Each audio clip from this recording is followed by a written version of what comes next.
Hey, good morning. Today, what I'm going to do is I'm going to be teaching productive skills, and in particular, I'm going to be focusing on speaking.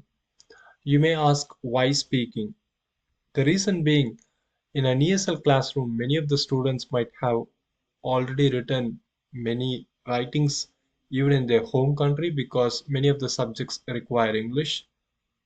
But when it comes to speaking, they might not have got an opportunity to speak in English for an extensive period of time. So in an ESL classroom, it's very important for students to become good speakers of English. And one of the ways we can actually help them is group discussion.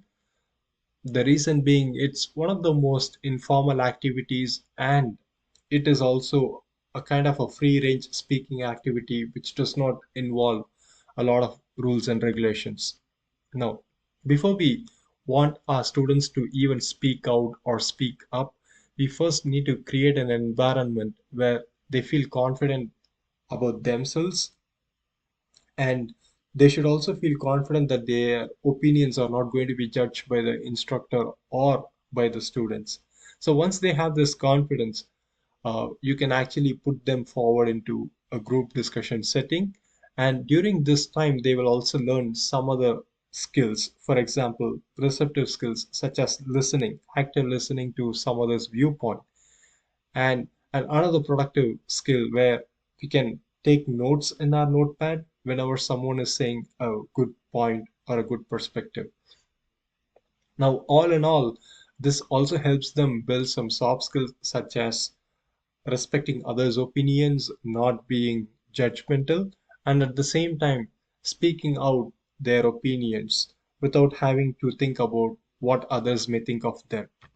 This also helps them in being cooperative, being curious, and also being an inclusive member of the group. Now, what is the activity? As I said, the activity is group discussion, and you should also be helping them learn about the house rules before we even start this group discussion activity. Uh, the most common house rules are everyone gets a chance and nobody's left behind. Speaking always goes in a circle, and so people should not be interrupting. And if ever they really have a good point to say, they can just write it down in their notepad. And when their turn approaches, they can always voice out their opinions. So when we give them an example, we give them a topic of advantages of social media. Uh, they are actually sitting in our circle. So what they can do is they can write some ideas that are related to advantages of social media. And once they have their vocabularies, we can always make them think about newer vocabularies, but giving them some hints about advantages of social media. Now we can ask a person to start to speak out about advantages of social media, and once they finish, the maximum time that we can give a person is 2 minutes, and once they finish, the other person can speak.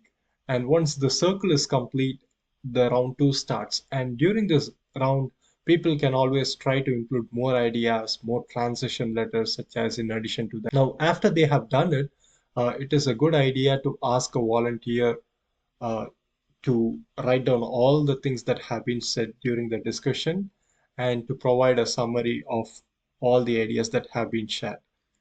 And at the end, it is always a good idea to give individual feedback to each person and also to give a collective feedback, which can help their speaking skills. Thank you.